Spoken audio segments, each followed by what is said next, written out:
Which, drumroll please, brings me to the next day when I got to drive my Viper, which is actually the one I ended up purchasing. As I've said in my other videos, I had very specific criteria of what I was looking for. I had a specific budget in mind, I had a mileage that I didn't want to go over, and I also wanted it to be a clean title. So finding one that was a low enough mileage car, in reasonable shape, in a preferred color, but also that wasn't too expensive was very difficult to do. Especially with it being such a rare car, it took a while for one to come up. It was 2 states away, it was down in Connecticut, and it took me almost 3 months to find. So if you're looking for one of these, and if you want to find one at a budget price, expect to be waiting, be patient, and have the money ready so that when one comes up, you can jump on it as soon as it comes available if it is a good enough deal. Now, this one actually came up the same time as another one that came up. They had comparable miles, but the one that was farther away was slightly lower miles. However, the one that was farther away was in silver, and I'm not crazy about silver vehicles in general. There's like 3 or 4 cars ever that I think look okay in silver. Not great, okay, and I'm not even going to say what they are because I refuse to acknowledge that any silver car looks good.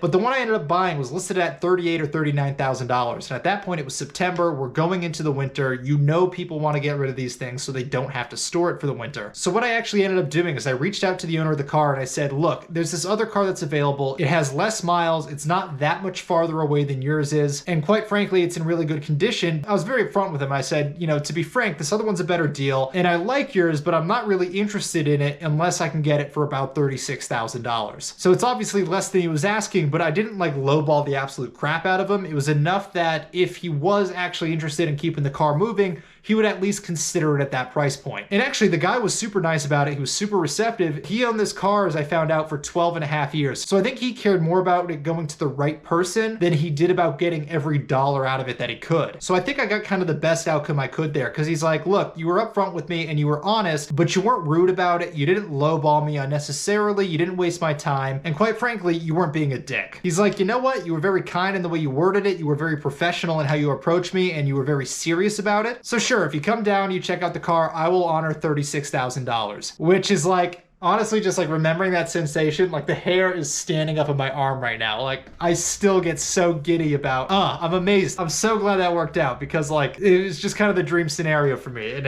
I love that. It worked out and he was okay with that deal. So I lined it up and I went down and I test drove it. And the reason I ultimately went with the Viper is a lot of these other cars, even if I enjoyed them, even if I thought they were good deals, they weren't quite as special as the Viper was, I think is kind of the easiest way to put it. So you know the Viper's rare, you know you don't see them often, and you know it's got this awesome design. I love that styling. That is why it has always been my dream car. But when you go and you see it in person, even that one, even with the paint kind of in rough condition, the deal was just so good. But even just approaching it, even with the scratches, even with the paint defects, that car is just right. Like the proportions are just right. The stance is just so good, and it looks good from every angle. In my mind, that is one of the best looking and one of the most timeless designs ever. Like that is one of the pinnacles of like automotive design, and it just has that almost persona to it that almost every other car I looked at and every other car I considered just doesn't. And I think that's really the biggest reason I took that over the C6 Corvette, is that the Corvette is nice, it's fast, it's got a lot of those good handling characteristics, but at the end of the day, it's still a Corvette, and there's still a lot of them. And in retrospect, you know, that helps with parts availability and stuff like that, but it just isn't as special, so it's not as much of an occasion when you drive it. Every time you take out the Viper, it's just this like special thing. And even if you're just going to work, you just kind of forget the fact that you're going about your day to day, and you just have that involvement of how incredible and rare and cool this machine is. And there's just no other car that I looked at, there's no other car I test drove that really had that same level of emotion when I approached it. And that's really what it came down to. It was just this like raw emotion when I approached it, that it was like, holy crap, not only is this like one of the coolest cars, but the prospect that this could be mine. That's probably the only car I looked at that I was not only like, oh, is this a good deal, but I was like, can I own this and can I be proud of this? And is this something that I'm going to love for years and years and years to come? And that's really the thing, is nothing else I looked at triggered that emotional response to the level the Viper did. And to give you an idea of how emotional of an experience it was, I have owned and driven almost exclusively manual vehicles for the last 10 years at this point. I'm a huge manual snob, I know it. It's just what I find more enjoyable. Even so, when I got in this car and like I set the seat,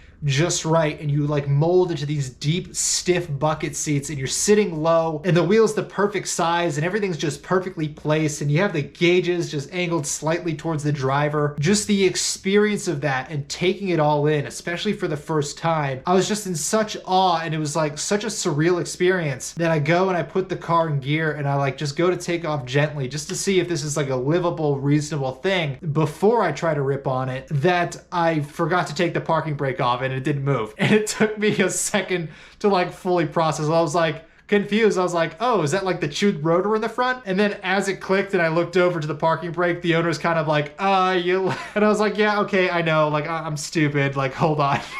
So admittedly, it was a little embarrassing, but like that's how emotional of an experience it was for me. Like even now, like my hair, just thinking about it and just recalling it, my hair is standing up for how crazy and overwhelming of an experience that was. And then actually driving it, the steering is so raw. It's got that really heavy feel, which I really enjoy. The ride on it is just exactly what I was looking for. But then not only the power, but the absolute incredible sound that thing makes. Not only is it so good, but it's just so unique. And I think part of that is it has a very high-end exhaust system on it, so it's like perfectly tuned for that car. But just everything about the experience, the way it holds you, the way the shifts are just so tight and so deliberate and require force, the perfect size and positioning of the shift knob so that you barely have to take your hand off the wheel to shift it. Everything in that car is just so deliberate and so driver-oriented that there's other cars that are raw, there's other cars that are driver cars and driver-focused, but there's nothing that delivered that level of experience and that level of enjoyment at the same time. So I think with no driver's aids, no traction control, and I think that's one of the first years ever of ABS, and with how big the tires are, I know that it doesn't make sense as a track car. And I think this is one of the less trackable cars that I looked at. I just think it's a very intimidating car and that there's very high consequences if you mess up. And let's be clear, I still think it is a good handling car, but either way, it's not like a track-friendly car because there is no safety net, because parts are expensive, and because the tires and brakes and everything are super wide and they're typically special order in their long lead times. But the level of emotion with that car outweighed all of that.